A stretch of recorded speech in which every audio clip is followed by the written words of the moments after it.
Boeing 767 cruises high above the Atlantic Ocean on its way to Egypt. 217 people are on board. Just half an hour after takeoff, disaster strikes. The pilot and co-pilot struggle desperately for control of their aircraft. The lives of all on board will depend on these two pilots and what they do about this dive towards the ocean.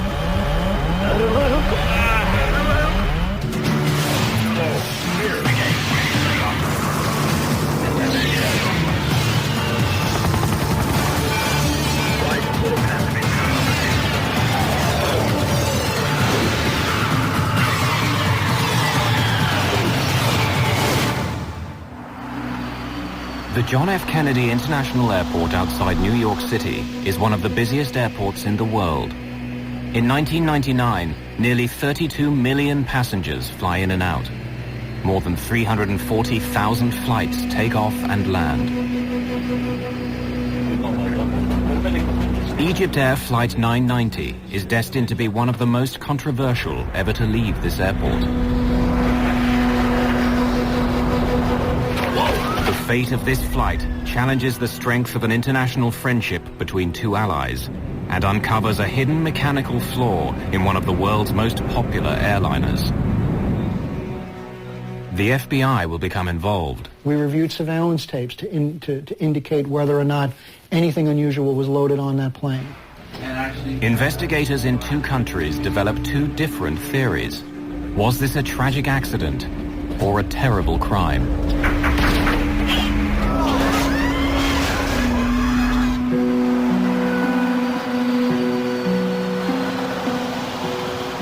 Just after 1 a.m. on October the 31st, 1999, the 217 people on board Egypt Air Flight 990 are waiting for takeoff. The flight's command captain is Captain Ahmed Al-Habashi. He's been with Egypt Air for 36 years. The command first officer is 36-year-old Adel Anwar. He switched duty with another co-pilot so he could return home in time for his wedding. Soon be a married man. Congratulations, Adel. Thank you very much. The airline's chief pilot for the Boeing 767, Captain Hatem Rushdie, joins them in the cockpit. At 1:20 in the morning, First Officer Adel Anwar is going through his takeoff clearance with air traffic control. You fly the gateway climb. Climbing to 5,000. Following gateway, clear for takeoff, runway 22 right, Egypt Air 990 heavy. Cabin crew advised. In the name of God, the merciful, the compassionate. Cabin crew, takeoff position. After an everyday blessing, the co-pilot assists the takeoff. For safety, both pilots push the throttles. On a flight of 10 hours, it's standard practice at Egypt Air to provide a relief crew to share the flying duties. The command crew takes off and lands. The relief crew flies the middle portion. Tonight, Captain Raouf Nur el-Din and First Officer Gamil el-Batuti are the relief crew. They will take over after the first 3 or 4 hours and fly the plane until shortly before Cairo. V1, rotate.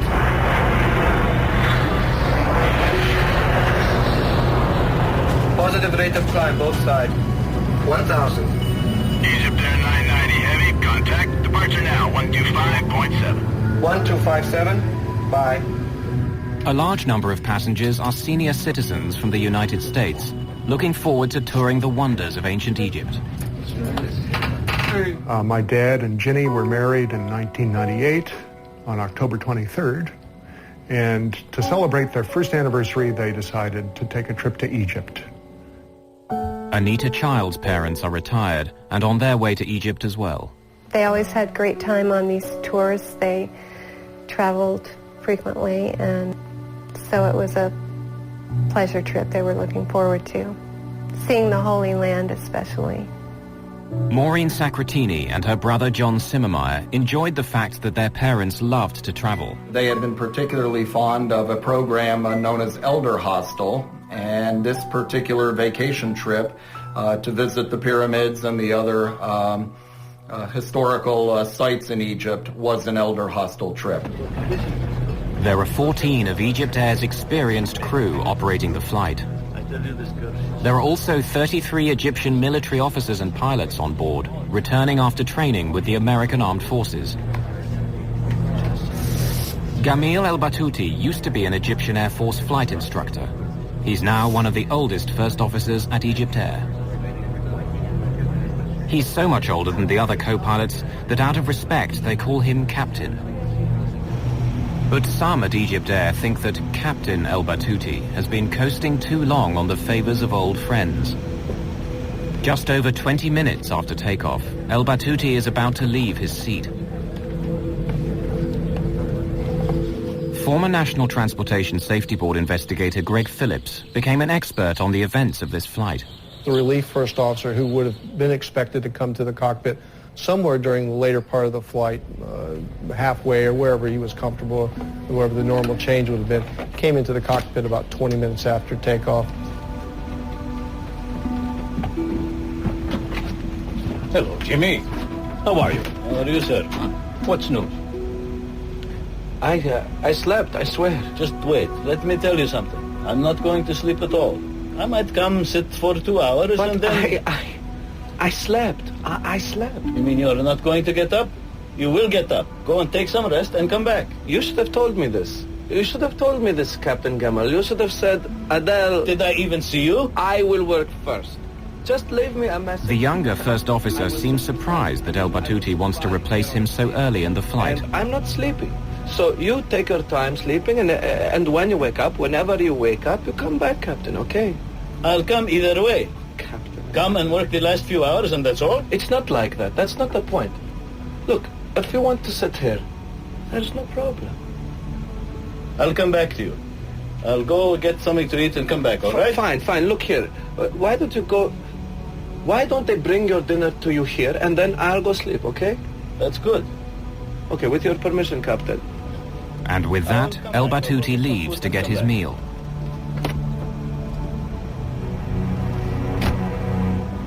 Do you see how he does whatever he pleases?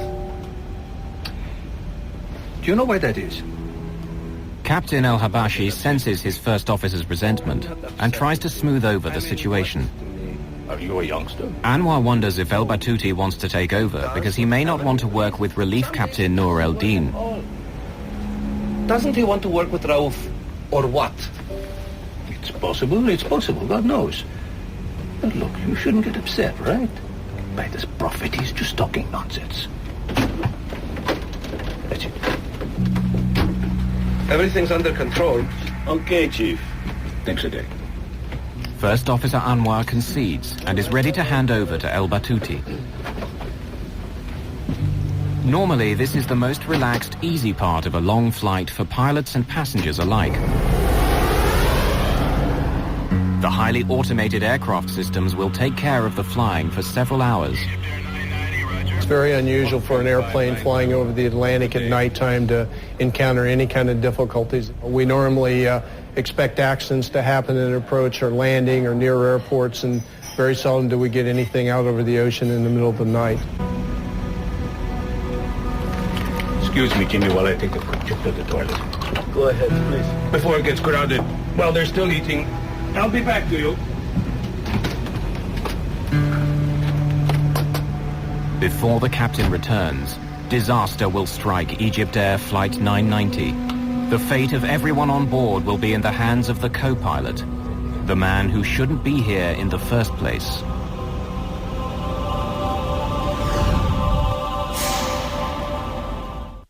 On a Boeing 767 bound for Cairo, Egypt Air's Flight 990 appears to be cruising smoothly over the Atlantic.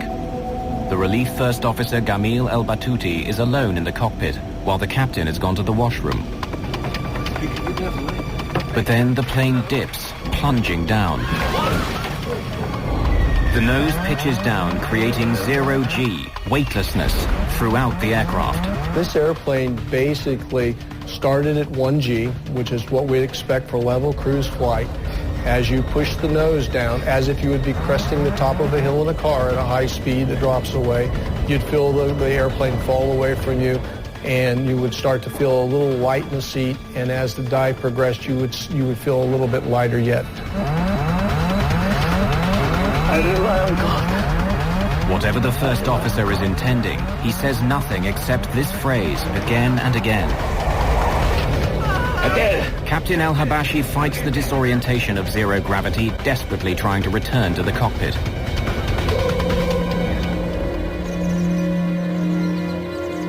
An American journalist living in France studied this flight extensively. 16 seconds after the dive began, when the airplane had gone into zero G and into negative G and was at an extreme angle, the captain somehow made his way back into the cockpit.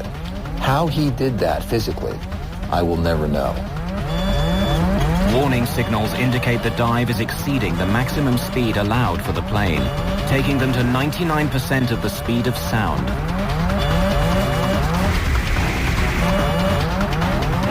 This far past the plane's design limits, the stresses on the airframe are pulling it apart. What's happening? Captain El-Habashi pulls back hard on his control column.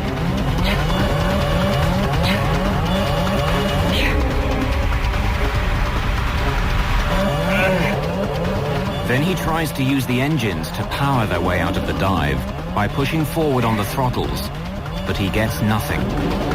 What? Who shut off the engines? Desperate, the captain deploys the speed brakes, panels standing up from the wings in an effort to slow the dive.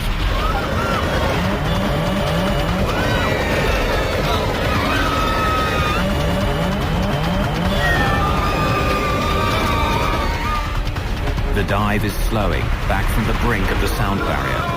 The dive goes on, but the nose is coming up. In just seconds, they go from 0 G to double the force of gravity.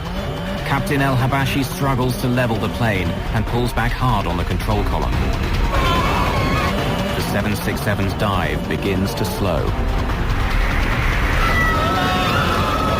Move with me! Shut off the engine! In seconds, the engines stop and the power goes off, plunging the aircraft into darkness. Here, the cockpit voice recorder and the flight data recorder stop. No one knows what happened in the plane during the next 2 minutes, but radar tracks its path. The plane is climbing again. Up from about 5,000 meters to over 7,500 meters as the aircraft structure is weakened by the stresses of abnormal speeds and maneuvers. Then the aircraft falls into another terrifying dive. Stressed beyond endurance, the left engine is ripped from the plane.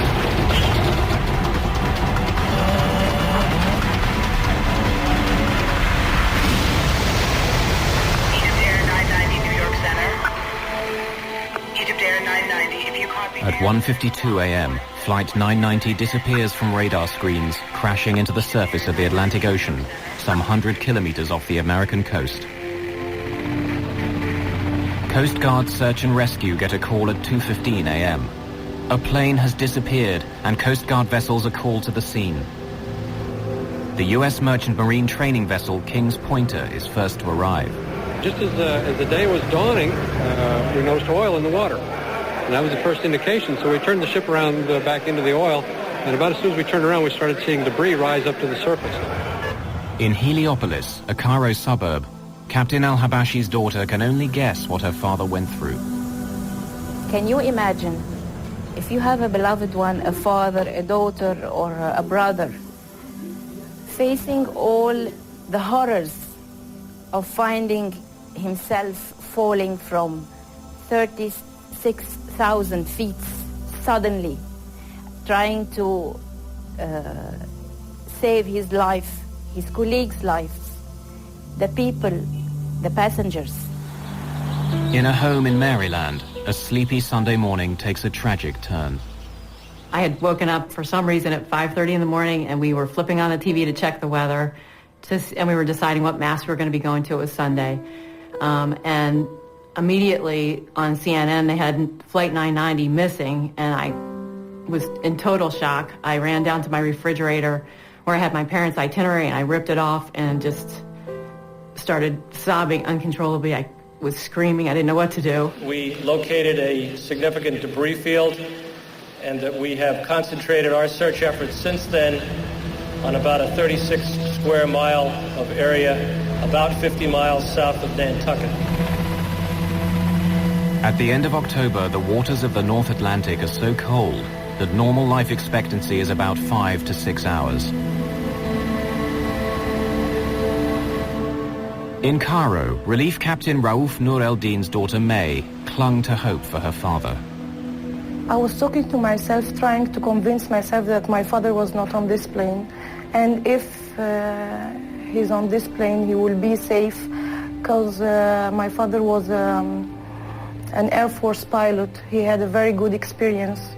And I thought maybe if the plane crashed, he will be able to, to be in a safe place and to swim and to go to any land. At the crash site, all that's left is pieces. Within hours, authorities know there's little hope for survivors. We believe at this point that it is in everyone's best interest to no longer expect that we will find survivors in this case. Dean Kane's in Vegas to con the boss out of her casino. October 1999, Egypt Air Flight 990 crashes into the Atlantic Ocean, killing all 217 people on board. Egyptian President Hosni Mubarak reaches out to a stricken nation. This is the worst air crash in Egypt's history. Really, I was shocked. It's a big tragedy for us. And I give my condolences to all the passengers, to the families of the crews who have been lost in this tragedy. And I have contact with President Clinton and other agencies. And he's giving good support for trying to find, investigate, see what was the reason. The American president would answer his ally with a commitment. And I spoke earlier with President Mubarak of Egypt today to express my condolences and assure him that we would be working together closely until this matter is resolved. We do not know what caused this tragedy. In northern Indiana, music historian Jim Brokaw learned what happened to his father and stepmother.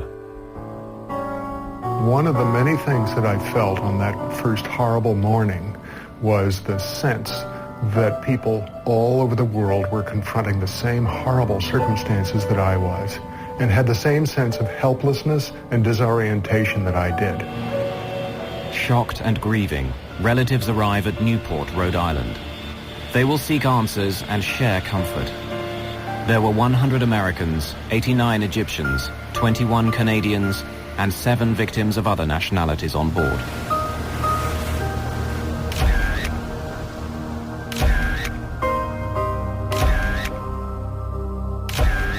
They are all asking, what caused this tragedy? Teams of investigators will pursue that question for years to come. We are beginning what may be a long investigation, and we are prepared to do what it takes to find the answers to the questions we are seeking.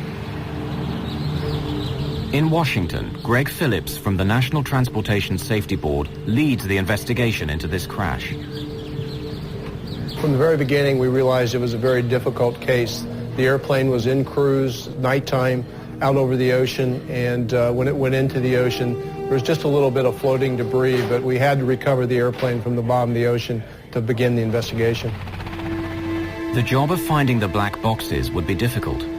The water is about 70 meters deep, and the tremendous force of the crash has smashed the locator beacons off the boxes.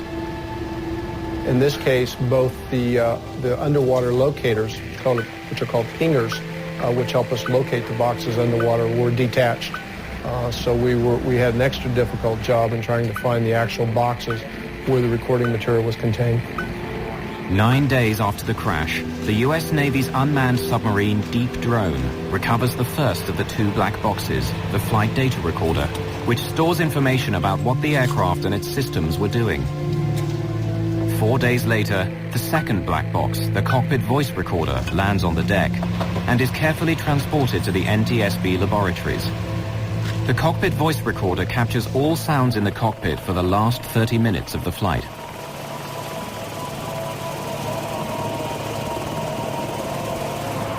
The black boxes are protected to withstand impacts of 3,400 times the force of gravity. The recovery of the cockpit voice recorder provided a gripping and bewildering picture of the last minutes of a disaster. Here, investigators hope, is the key to unlock the mystery of Flight 990. Translating the Arabic spoken in the cockpit is a top priority at NTSB headquarters. The cockpit voice recorder was good quality. It was easily usable and translatable by the investigation team. The cockpit voice recorder is always just a piece of the investigation that fits many other pieces of the puzzle. It goes along with flight data, recorded data, examination of the wreckage, and all the other aspects of the investigation. On major investigations like the crash of EgyptAir 990, the NTSB works routinely with the FBI. The physical evidence has to be managed in case it's needed in court. Former FBI Assistant Director Lou Shaliro is a veteran investigator and no stranger to air crashes. By the time EgyptAir occurred, we were fairly adept at looking at airline disasters, particularly with the view of developing whether or not a terrorist incident or a criminal act had occurred. The FBI checked for evidence of bombs, terrorists, or terrorist targets on the flight. Trying to determine luggage against the passenger list and whether or not there was anything unusual in the manifest, whether or not the people that loaded the plane could recall anything that would have caused them concern. We reviewed surveillance tapes to indicate whether or not anything unusual was loaded on that plane. We had no evidence at all of any explosive device on board EgyptAir that night. At the NTSB, American investigators found no fault in the aircraft from studying the flight data recorder. But Egypt's members of the investigation team insisted that not all the evidence was in. Much of the wreckage was still in storage on Rhode Island. They hope the cause of the crash can be found here. Egypt's representatives search for any possible mechanical cause for the crash. While they search, other theories are pursued.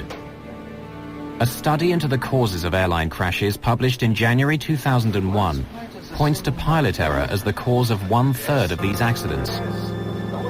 It also finds a strong connection between bad weather and pilot error. But the crash of EgyptAir 990 occurred in clear weather with veteran pilots. What happened in the cockpit would divide the investigation and fuel an international controversy. Over 1999, EgyptAir Flight 990 crashes into the Atlantic Ocean, killing all 217 people on board. The investigation develops in two directions: fault in the airplane and pilot action. Rumors swirl about what or who may have caused this terrible crash. One of the key questions: why was the relief first officer in the cockpit hours earlier than expected? He was supposed to replace Adel Anwar much later in the flight. But in Cairo, Adel Anwar's older brother Tarak has no problem with Adel being replaced in the cockpit. Suppose I am with one of my friends and we are traveling in a car and he asks me if he can drive instead of me. Is this going to be a problem? For example, if Adel didn't get enough sleep and Captain Jamil told him, "Let me fly the plane instead of you and you go rest," there is no problem with that. When the actions in the cockpit are put together with the voices recorded, a timeline emerges that indicates a series of initially bewildering decisions. I'll be back to you.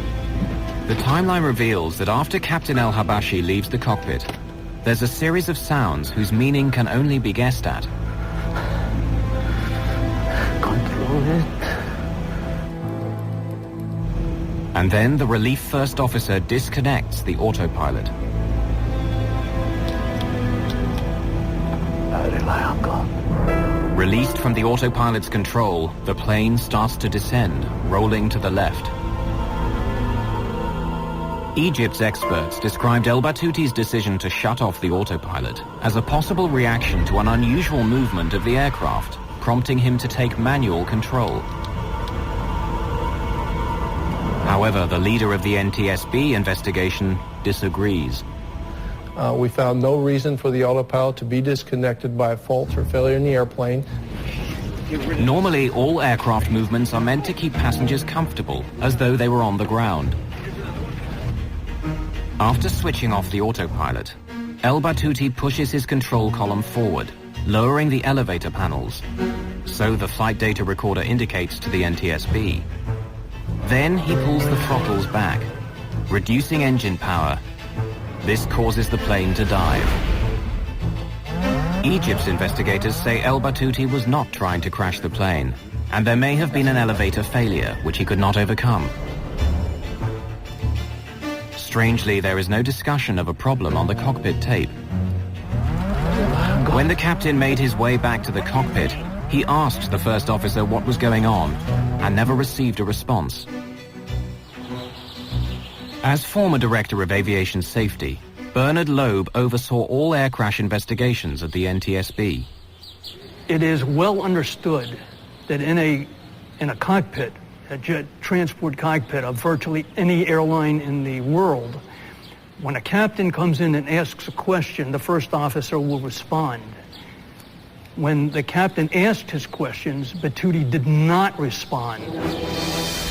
Fighting the dive, pulling his column back all the way, the captain cannot gain complete control of the elevator, so he tries the throttles to power out of the dive. He was unaware that seconds earlier the first officer had shut off the fuel to the engines. Egypt's experts say that El Batouti may have been acting out of caution. The flight data show that a low oil pressure warning appeared. That can mean the engines have flamed out. The captain may have then ordered the fuel to the engines shut off as part of the procedure for restarting the engines. Shut the engine! It's shut! The NTSB consider this possible scenario as well. The engines shut off on a two-engine airplane at night over the water. We couldn't understand any reason why any emergency could cause you to shut all the power off available to the airplane when you're heading away from the nearest airport. Foremost among the Egyptian investigators' scenarios was a tragic elevator failure.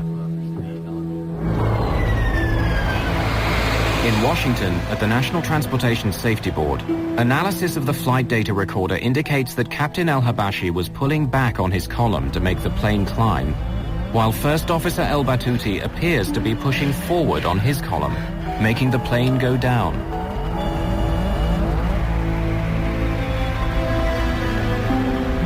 Elevators work simply.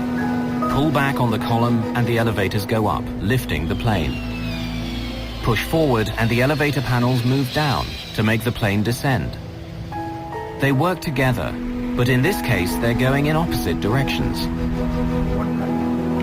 Egypt's experts argued that this crash could have been caused by a failure in the elevator assembly, producing an elevator hardover, a jam in the elevator controls which lock them in the down position, plunging the aircraft into an uncontrollable dive.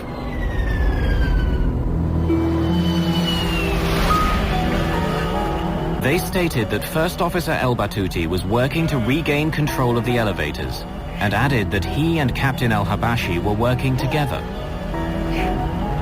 If there had been an elevator failure, it could explain the First Officer's unusual performance in the cockpit. Pull! Supporting evidence is found when analyzing fragments of the wreckage in the hangar at Rhode Island. Here, investigators made a remarkable discovery: 3 unusually sheared rivets. These tiny parts play an important role in the Boeing 767 elevator assembly. Egypt's consulting experts determined that the scratches in the metal surfaces of these rivets showed that they were sheared off in 2 different directions. One direction could be attributed to the crash. The second could indicate that the break occurred before the crash, and so may have indicated a jam in the elevators. Egypt's experts drew this to the attention of the Federal Aviation Administration, America's civil aviation regulator. Alarmed by the potential risks, the FAA ordered all bell crank rivets to be inspected on every Boeing 767 in operation around the world. The inspections uncovered 136 sheared rivets, and 34 aircraft were grounded until the fault was fixed. The FAA said the problem could result in loss of controllability of the airplane. Egypt's investigators had uncovered a credible-sounding scenario, that the sheared rivets in the elevator assembly of the Boeing 767 indicated a jam that could have caused an elevator hardover that the pilots could not overcome. NTSB investigator Greg Phillips disagreed. Those are by design for the Boeing 767. The controls can be split. They're designed that way in case one of the surfaces, the control surfaces, fails, so that whoever is still in control of the airplane or can control the airplane with a failed elevator.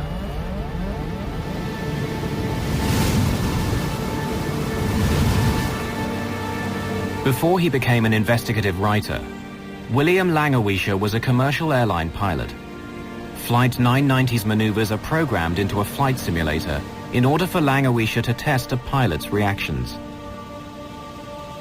To see an airplane going so wildly into a dive, to see the altimeters unwinding at that speed, to hear the horns and warning signals going off, is frightening. Whatever the cause of the dive, Langewiescher tries a variety of responses to recover from it. Finally, they asked me to wait at the extreme 15 seconds. To sit in a 767 or any airplane going out of control and do nothing for 15 seconds. 15 seconds is a long time. It's inconceivable. But I did it. And even at 15 seconds, even waiting 15 seconds, I was able, through no particular skill, really reacting almost as any student pilot would, to recover the airplane, recover from the dive, before the airplane exceeded its limits. No Boeing 767 has suffered from an elevator hardover and dive before or since the crash. The aviation experts hired by Egypt developed a wide range of scenarios, citing a fault in the elevator assembly as a possible cause of the crash. Based on the data, the information we have from the testing that was done as a group effort with all the best thinking everybody had at the time, we could not make this airplane do what it did with any of the failure scenarios that were presented to us. While mechanical failure scenarios were exhausted and terrorism was excluded, the FBI continued to dig into the life of First Officer Gamil El-Batouti. Less than 3 weeks after the disaster, news media report that in the final moments before the crash, El-Batouti said, "I have made my decision. I put my faith in God," causing many to believe he might be an Islamic militant bent on destruction. But the translation was incorrect. From our initial review of Batouti's background, he was a fairly religious person, but I don't think we had anything to determine that his religious beliefs were radical or beyond what would have been a normal religious person. What had Batouti said? And what does it mean? Egyptian professor Amin Bonar teaches Arabic at Georgetown University in Washington. Tawakkaltu means I depend, I rely, I trust. And Allah, on, and Allah is God. Tawakkaltu ala Allah, on God, I rely, I depend in whatever I'm going to be embarking on. People use it when they start a trip, when they start driving, going back home, you say Tawakkaltu ala Allah. When you have an exam, you begin by saying Tawakkaltu ala Allah. It's a very positive phrase. So it's not the kind of phrase that anyone would be using before they commit a crime or before they commit suicide. Tawakkaltu ala Allah. To say this common phrase once was normal, but El-Batouti repeated it 11 times. What's happening? Tawakkaltu ala Allah. I expect that Captain Batouti would say, there is a fire in the engines, something stopped, I can see something's hitting the plane, anything like that. But he go on endlessly saying, Tawakkaltu ala Allah. This is not logic. For the El Batouti family, their grief would be compounded by the need to defend their father's honor. When he died, the one thing we had to reassure us was that he had died honorably. And now they're trying to take that away from us. There is a lot of mechanical failures. Why you have only to say that it's a deliberate act, no mechanical, no weather, no mechanical, no weather. So why? Because he's an Egyptian pilot. Chairman Jim Hall allowed that it could have been a criminal act rather than an accident. The investigation could end up in the hands of the FBI alone. It is only prudent for the National Transportation Safety Board to consult with these experts and officials to fully evaluate this information prior to any final decision on whether the responsibility for this investigation should transfer to the Federal Bureau of Investigation. Egypt's President Hosni Mubarak, formerly commander of the Egyptian Air Force, had known Gamil El Batouti, according to his nephew Walid. Mubarak asked President Bill Clinton to intercede to keep the crash from becoming an FBI matter. Since the crash, Walid El Batouti, nephew of Gamil, has become the El Batouti family spokesman. You have to understand that the highest ranking in this country, which is the Egyptian president, was an Air Force pilot, and he was asked, and he says, according to my experience, it's in the tail unit. Something happened there. It's not suicide. It could be either a mechanical failure, a manufacturing failure, something. In America, the FBI focuses on Gamil El Batouti and the question of motive. The FBI would learn about the man in control of Egypt Air 990, interviewing colleagues and friends, discovering a dark side to Gamil El Batouti. Investigating the cause of the crash of Egypt Air 990, the spotlight falls on the character and history of Relief First Officer Gamil El Batouti. He was 59 years old, approaching 60, had never risen above the rank of first officer. That may have caused him some animosity towards Egypt Air. Had some personal issues in his own life in terms of financial, some issues in terms of his family members being sick, needing medical attention. They've used the daughter in the accusation as they said she was sick, and that's why maybe he committed suicide.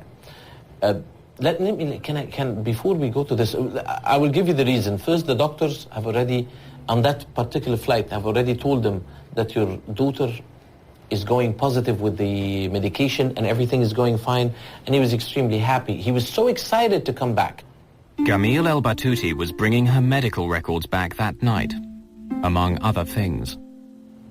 Okay, he bought tires for his son, and an argument went on the phone between him and his son. My father called me to come to the airport because he could not carry all 4 tires himself. He says, listen, I carry your tires all the way from the States. You don't want to come and carry it from the airport? It's a very natural thing. A man is going to commit suicide. Why would he do this? In New York, the FBI continued their investigation at the Hotel Pennsylvania, where Egypt Air had a block booking of about 50 rooms for their crews. The investigation that the FBI was able to do as far as Batouti's background probably spanned a period of about a year or so, at least from the records that we were able to obtain and from the interviews we did at the various places that he stayed. So he did have, I think, a propensity to engage in behavior with some of the hotel people in terms of sexual misconduct. Hey, pretty lady, where did you get to? Which, you know, at the time really appeared to be totally out of the realm of what was normal for a person of that status to do. A husband and father of 5, Gamil El Batouti was notorious for leering at and bothering female guests and hotel staff. Come to my room. The FBI learned that 2 years before the crash, 2 young women reported that he called them on their hotel room phone, telling them to look out the window across the courtyard. You have a good time too. When they did, they saw El Batouti exposing himself and reported the incident to hotel security. His provocative behavior would continue. A hotel maid told the FBI that the night before the crash of Egypt Air 990, El Batouti had sexually harassed her again. No, I want to talk to you because, look, I give you $100 if you just come to my room. I'm not here for that. Oh, sure. I'm here to work. Just leave me alone. Don't be like that. When the maid reported the approach, Another addition was made to the hotel's record of sexual harassment of guests and staff by El Batouti. The allegation of the hotel, as far as they said, it happened way before, not one day before the flight. Not one day before the flight as has been mentioned. The hotel maid told the FBI the incident took place on October the 29th, 1999, the day before the flight. 3 months after the FBI began investigating El Batouti, an Egyptair flight landed in London. The plane's captain requested political asylum in the United Kingdom.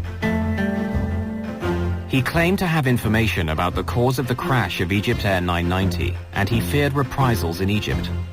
Captain Hamdi Taha was a colleague of Gamil El Batouti, and he was walking away from his wife, his family, and his country. The FBI sent a special agent, and along with a British security officer, he interviewed Captain Taha. Were you aware of El Batouti displaying sexually inappropriate behavior? Yes. This is very important. I heard it from pilots who I trust. Batouti got into trouble for sexual misbehavior in New York with maids and following women and so on.